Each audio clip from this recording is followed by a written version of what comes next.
Pour cette terrasse couverte, nous allons installer des portes vitrées coulissantes. Comme une terrasse couverte ne dispose jamais de taille standard, il est préférable que vous mesuriez toutes les dimensions. La taille en hauteur est importante, certes, mais les longueurs le sont tout autant. De cette façon, vous déterminez de combien de parois il vous faut pour tout fermer. Après avoir bien pris note des différentes hauteurs, vous pouvez maintenant vous diriger sur le site en ligne.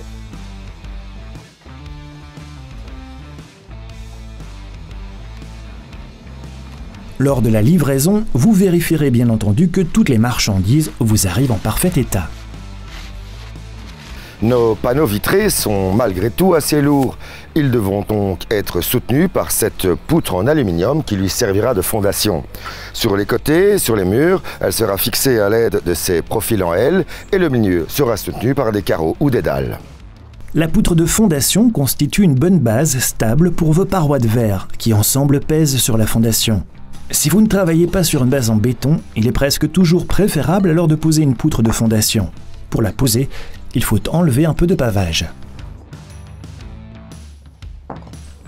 Lors de notre commande, nous avons référencé la hauteur la plus courte. C'est également notre point de départ pour poser la poutre de soutènement et nous allons vérifier de bien la placer à niveau. Ne vous contentez donc pas de simplement suivre votre terrasse car elle est probablement en pente. Et pour déterminer la position verticale de votre tube de fondation, tracez une ligne perpendiculaire de haut en bas. De cette façon, vous n'aurez pas de problème avec votre paroi coulissante. Ensuite, fixez le support dans le mur. Veillez à ce que la poutre de la fondation soit à la même hauteur que le pavage. Ensuite, fixez le support dans le mur. Percez les 2 trous dans le mur et fixez le support avec des vis et des chevilles.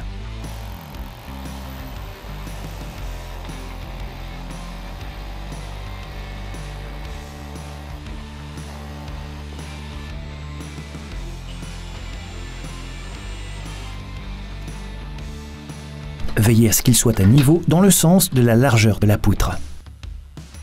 Placez ensuite un carreau à environ 1 mètre du support. Assurez-vous que le carreau soit au niveau du support. De cette façon, vous opérez 2 carreaux en carreau de l'autre côté de la véranda. Sur l'autre pilier, vous mettez une autre attache. Fixez-le dans le pilier avec des chevilles et des vis.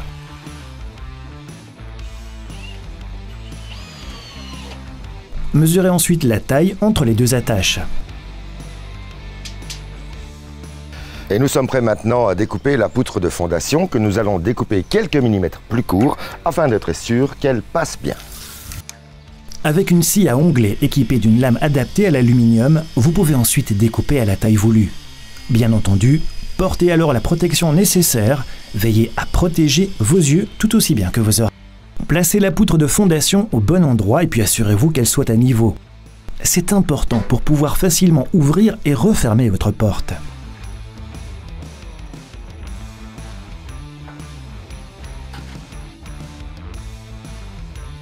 Une fois que l'on a vérifié que cela s'adaptera, nous réalisons quelques ouvertures à l'extrémité de la poutre de fondation.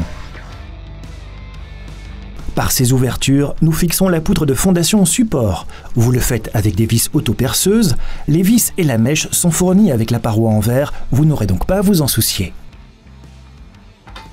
Vérifiez encore une dernière fois que tout soit bien à niveau.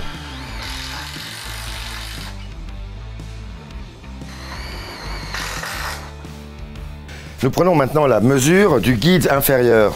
Cette mesure doit être parfaite et précise car nous allons découper ce rail à la mesure exacte.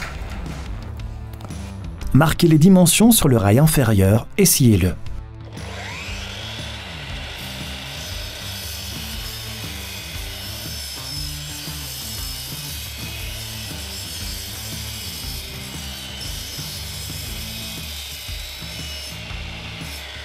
Nous pouvons maintenant fixer le rail inférieur. Nous allons d'abord prendre soin qu'il soit bien aligné avec la poutre de soutènement et que les évacuations d'eau soient bien dirigées vers l'extérieur. Le plus grand trou d'évacuation devrait donc se situer à l'extérieur. Veillez également à ce que le rail inférieur à l'avant soit parfaitement adapté à la poutre de fondation. Fixez le rail inférieur à la poutre de fondation avec des vis autoperceuses. Les trous dans le rail inférieur sont déjà prépercés. À présent, vous placez les profilés en U sur le côté. Les profilés en U sur le côté achèvent proprement les côtés de la paroi coulissante en verre. Mesurez la hauteur dont vous avez besoin. Ensuite, coupez les profilés en U exactement à cette longueur.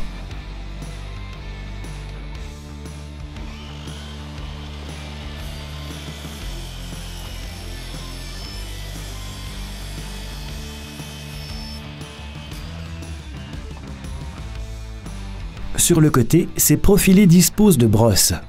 Elles empêchent les courants d'air de passer par le côté. Elles sont encore un peu trop longues, mais vous pouvez facilement les couper avec un cutter.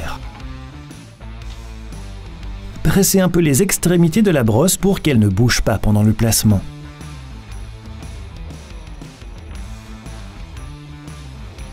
Percez des trous pour fixer les profilés en U. Faites-le dans la rainure à 10 cm du haut ou du bas et au milieu.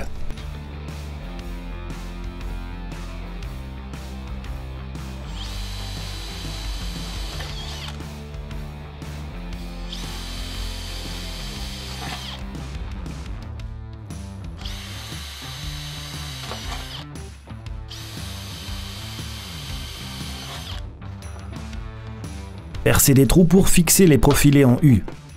Dans une construction en bois, vous pouvez immédiatement visser les profilés. Mais dans un mur de briques, il faut transférer les trous et les percer.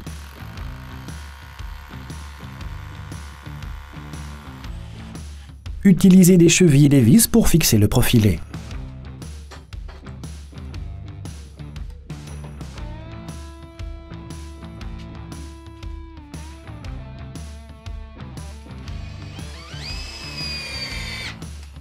Mesurez ensuite le guide supérieur. Prenez les mesures à l'intérieur des profilés en U. Ici, vous optez pour des profilés en U le long du côté. Donc, le guide supérieur doit être plus court d'1,5 cm que la taille que vous avez mesurée. Si vous n'utilisez pas ce profil latéral, il faudra donc couper le guide supérieur à la taille exacte, car son bord restera visible.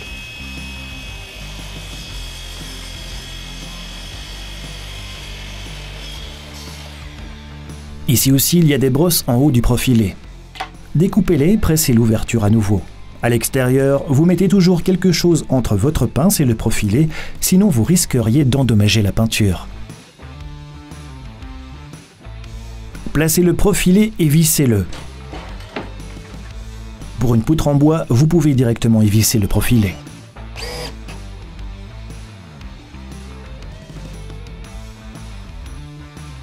Une fois tous les profilés et guides en place, vous pouvez remettre le pavage en place.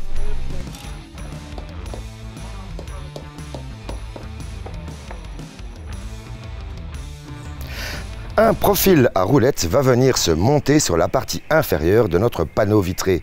Comment reconnaître le haut du bas? C'était simple, il y a un logo en bas. Ce profil à roulettes sera fixé à l'aide d'une bande en caoutchouc. Coupez d'abord le caoutchouc à la taille voulue avec un cutter. Vous pouvez alors insérer le profilé sur le panneau de verre. Sous le profilé, il y a des roues qui reposent sur le guide. Privilégiez un marteau en caoutchouc pour éviter des dégâts.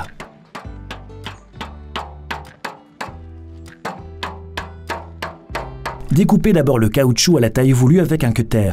Vous pouvez alors insérer le profilé sur le panneau de verre et privilégiez un marteau en caoutchouc, ceci afin d'éviter des dégâts. Avec des supports pour verre, vous pouvez ensuite mettre le panneau en place. Faites-le à deux car un tel panneau de verre représente un poids important. Installez d'autres butées de porte afin que les panneaux de verre n'entrent pas en collision contre le côté. Les panneaux de verre peuvent s'équiper de brosses pour fenêtres, ce qui empêche le vent froid de souffler entre les panneaux de verre. Il faut aussi les réaliser sur mesure, mais là, faites-les un peu plus courts que la taille exacte.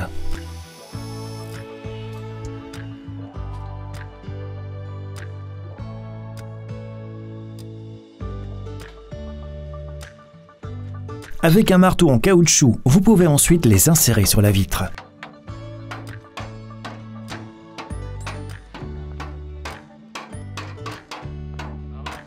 De l'autre côté, nous plaçons des bandes décoratives et des poignées. Ces dernières terminent bien le bord du verre. Sciez la bande décorative à 1 mètre, ensuite placez les poignées dessus. Ensuite, achevez le reste de la bordure avec des bandes décoratives.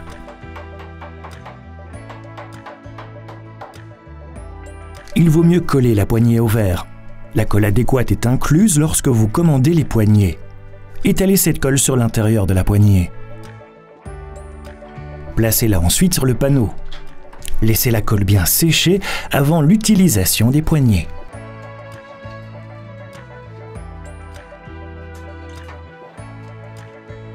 Une fois les poignées en place, vous pouvez également placer la partie supérieure de la bande décorative.